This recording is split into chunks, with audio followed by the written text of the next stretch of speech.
Alright, we'll leave her alone. But however, I am sewing right down the side here, and I'm also cutting it. And this is what I want to do all the way around it. So when we put the binding on, it will go on a whole lot better. And whenever I do it, I'll show you what I'm going to do right here. And I hope it works. But, hey, this is Sandy. We don't know.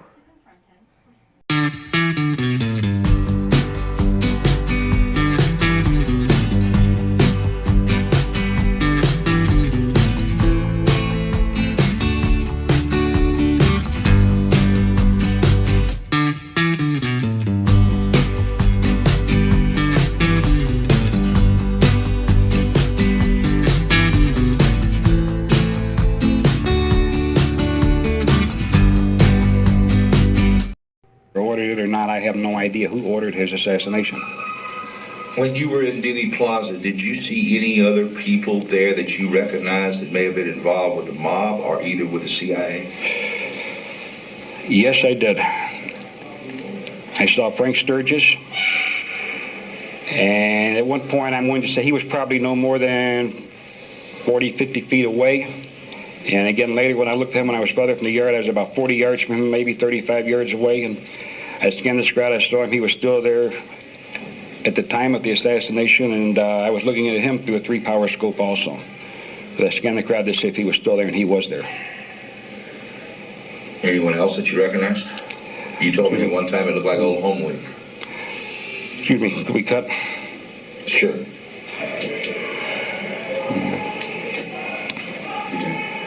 Did you see anybody else there you recognized? Yes, they had Eugene Brading. He was there.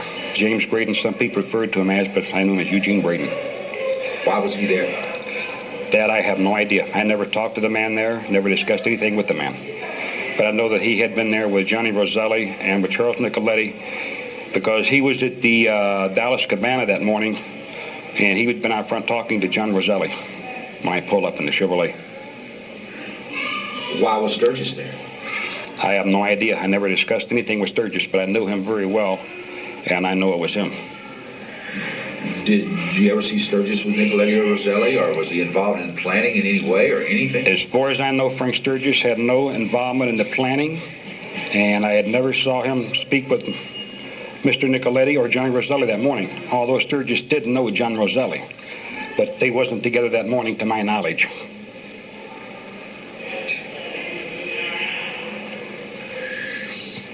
Did you know Lee Harvey Oswald was on that 6th floor, Jimmy? No, I did not know he was on the 6th floor. I say it. I did not know Lee Harvey. I did not know that Lee Harvey Oswald was on the 6th floor of the book depository that morning.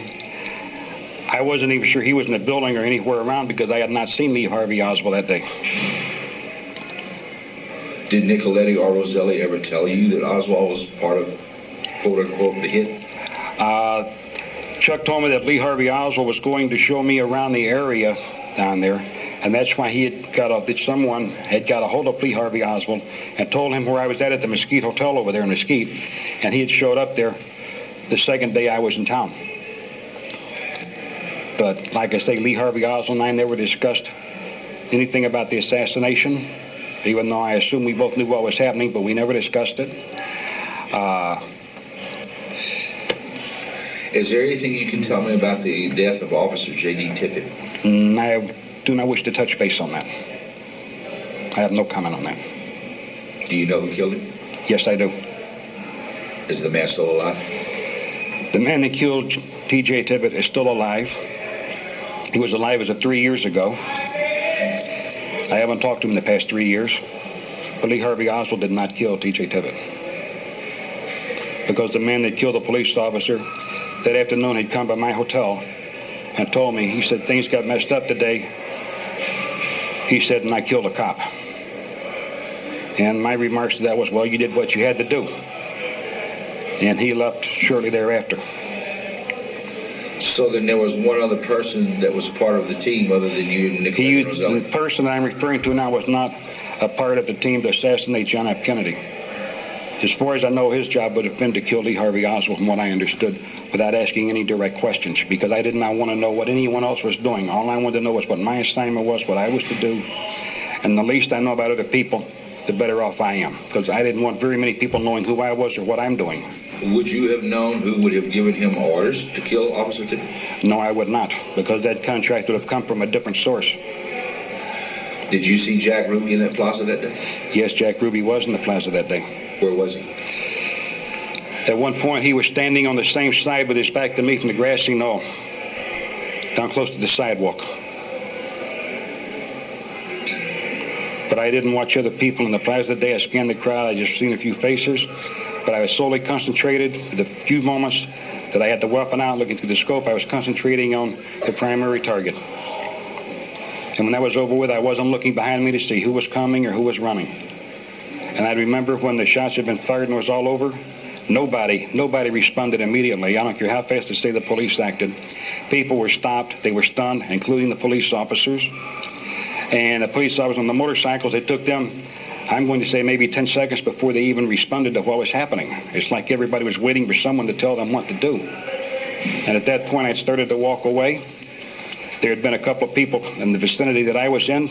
I'm going to say probably 15 yards in front of me, close to the edge of the fence where I was at. And I was about 15 feet from the end of it. As I was walking away, the police were running up the grassy knoll and other people, and I know these two men were turning people back. Who they were, I don't know. I didn't bother to turn and look back. I kept walking away.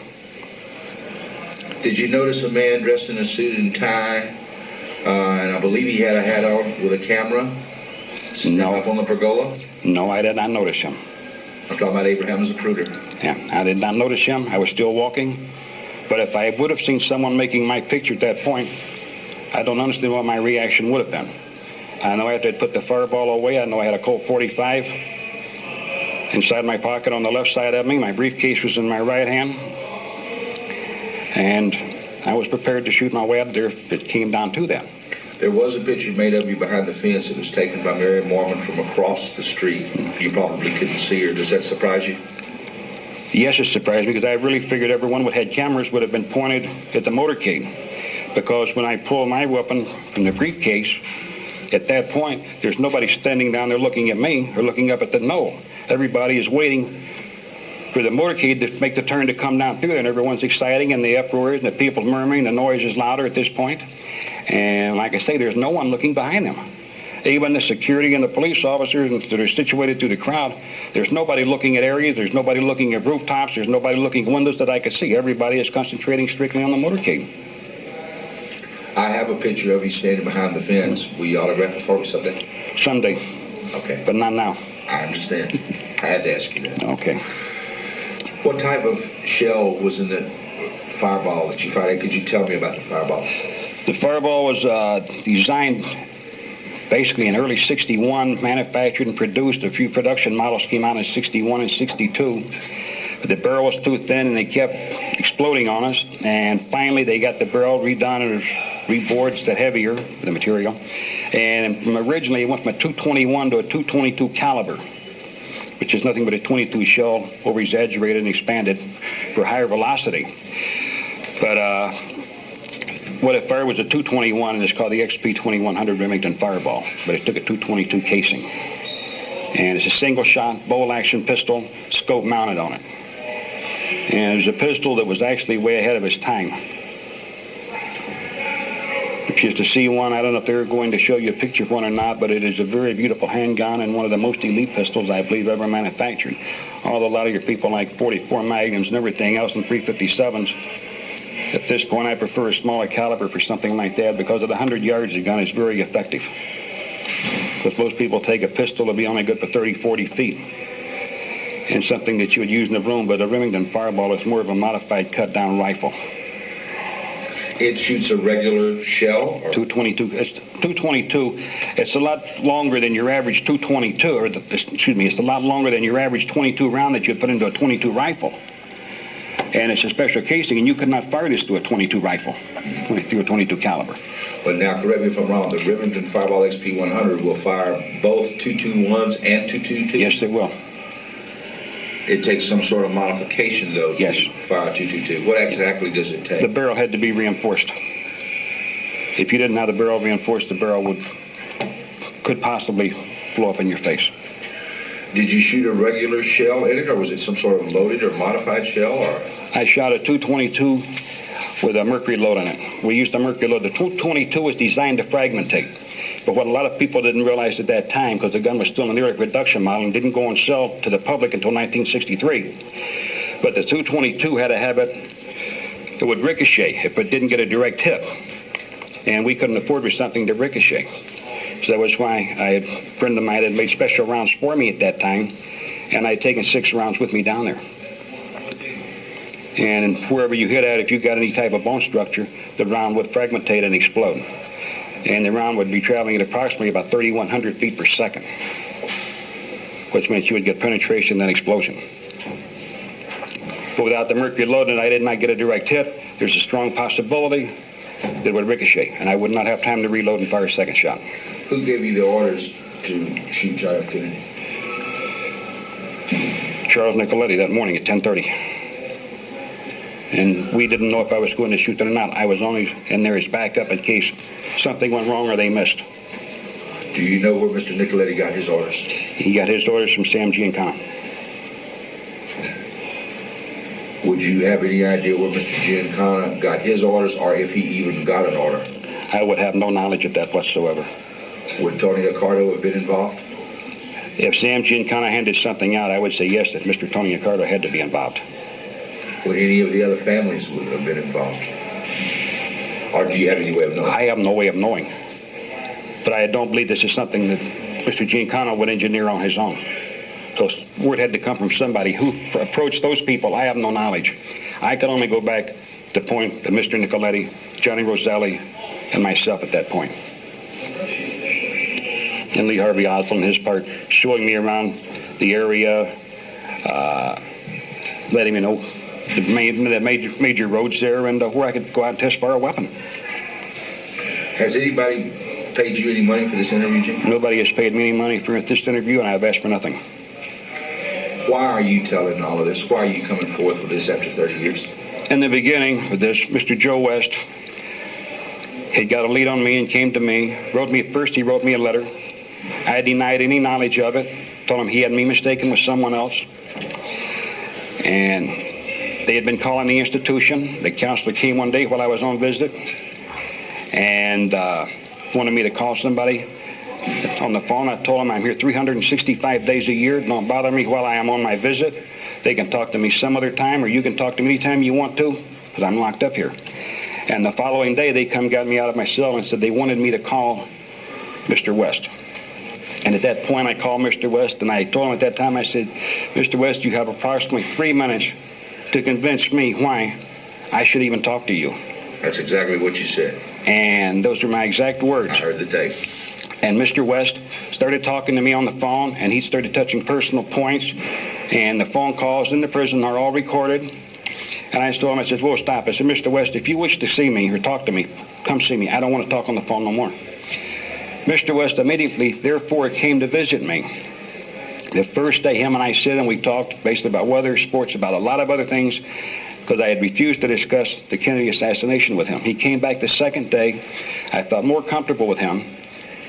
And he explained to me that he was getting the case reopened and that he was taking it back to trial, that he wanted JFK's body exhumed. He had the petition for exhuming the body. And so he wanted to have me subpoenaed to testify in court if he could get the trial or get the case reopened. And excuse me.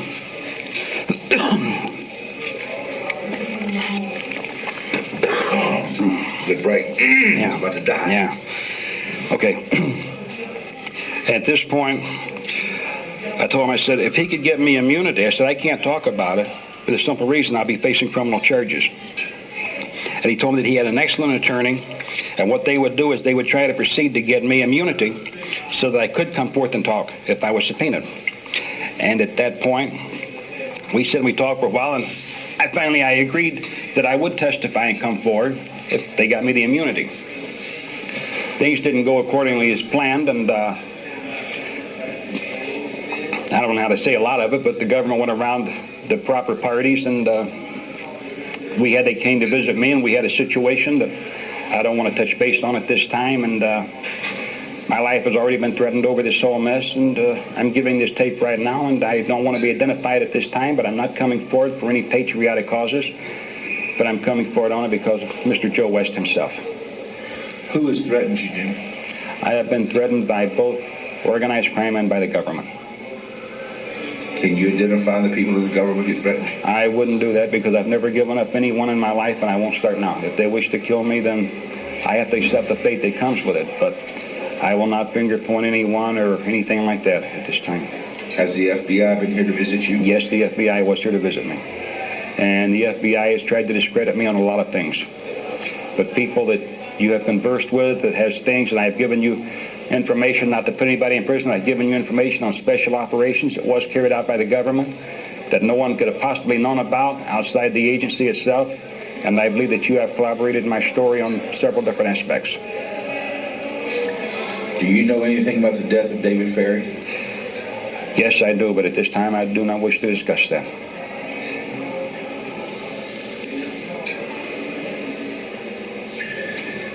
What? That mic over just about 6 Mine or his? Yours. Which way do you want to To go? the left. My breath is getting it now. Just move Like that? stand if you would. Like that? Just stay here more. When we start talking about people dying, we're talking about murder, and we're talking about a crime that has no statute of limitations on it. And as long as I have no immunity, there's not much that I can say about David Ferry or a couple of other parties that I have been asked about. Well, then obviously you know who killed David Ferry. Obviously, yes, I do know who killed David Ferry. He died of a cerebral brain hemorrhage, but the cerebral brain hemorrhage was brought on in a specific way. And if they was to examine, they would find out, and I have already stated at one point, where the tear in the tissue became after the cerebral brain hemorrhage. And I've waited for somebody to confirm that. I'm working on it. What's your really inner feelings about all of this, Jimmy, as a person, as a human being? As a person, as a human being, I just want everybody to forget about me, put it all behind me. I'm sorry anybody ever caught up with me or found out who I was or that what my involvement was. Why did you open up to Joe West? Joe West is the type of person, you have to meet him and talk with him to really understand a man, but he's somebody that, just somebody that you like and you respect and you're willing to do what you can to help them. And I've given Mr. West more than I've ever given anyone else in my life. And why? I don't really understand, except he's just that type of person. He has a magnetism about him. Joe West is a great man.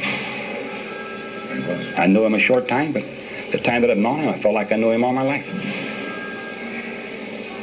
And there was only two other men in my life that I really treasured or valued. One was Mr. Nicoletti, and the other man is still alive, and I can't use his name. But he's in his 80s, but he's a wonderful man, and I would do anything either one of those men ever asked me to do. And when I say anything, I mean anything and everything.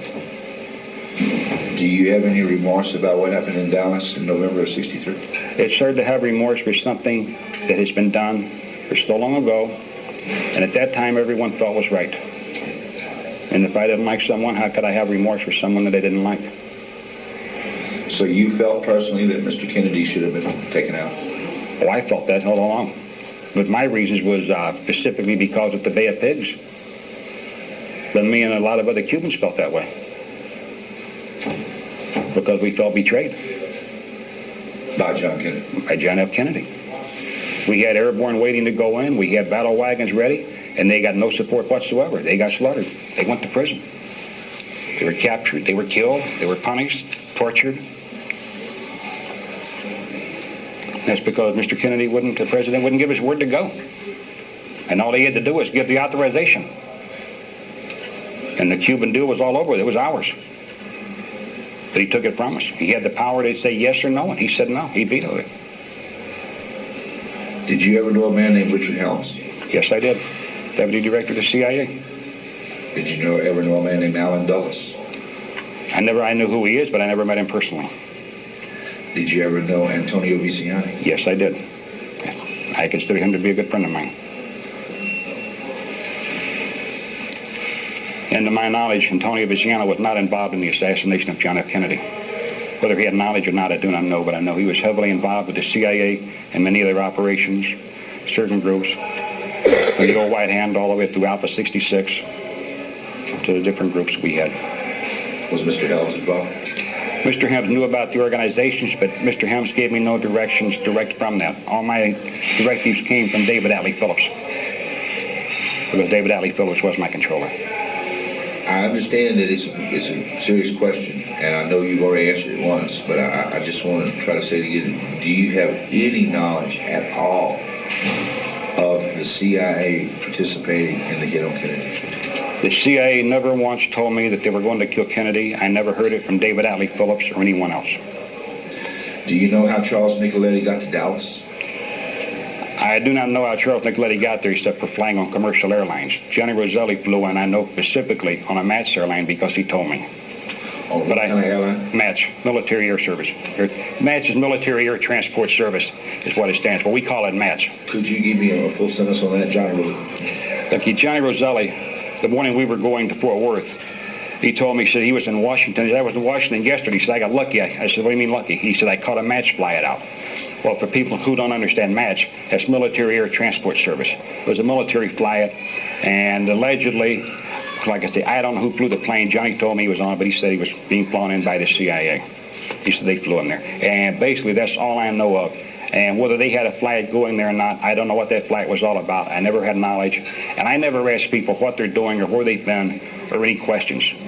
I've always lived my life believing in silence. I believed in not knowing what the other man is doing.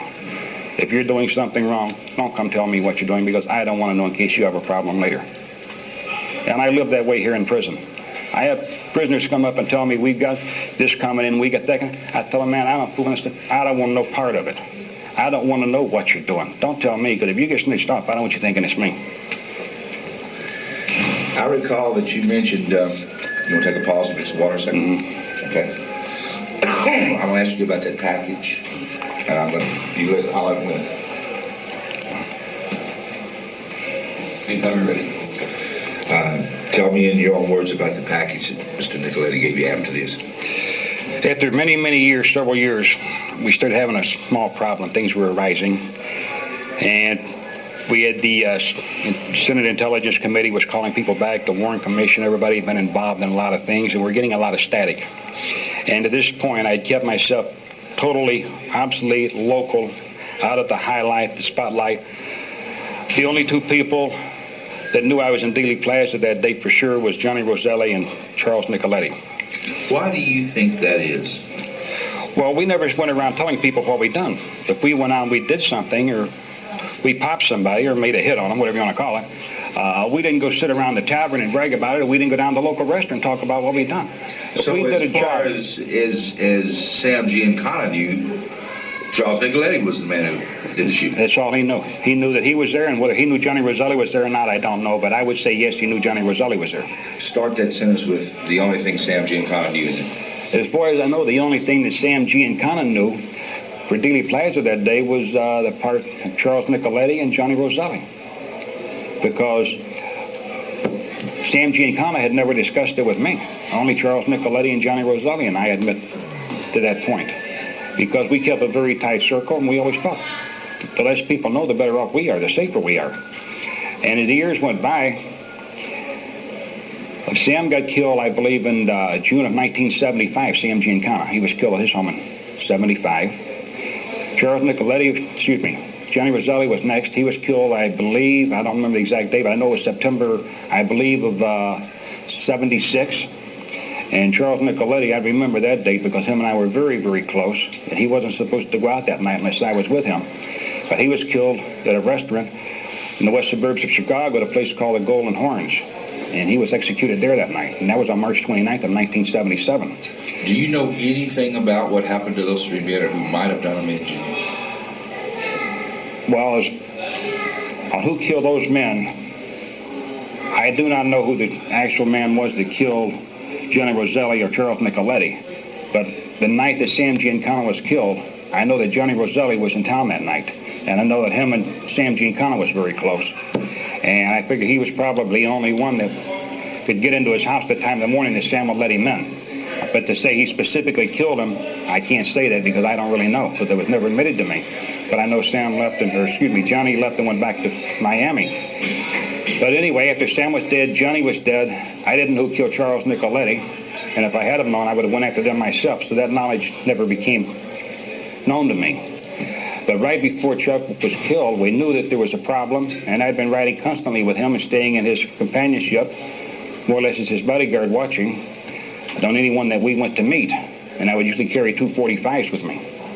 And I'd keep a windbreaker across my lap with each gun laying in my lap with the hand on each one. And we'd been very, very careful. And approximately 2 weeks before his death, he had given me a package and told me, he says, put this away. He said, someday you might need this. He said, there may be people looking for it. He says, do not let this fall into the wrong hands.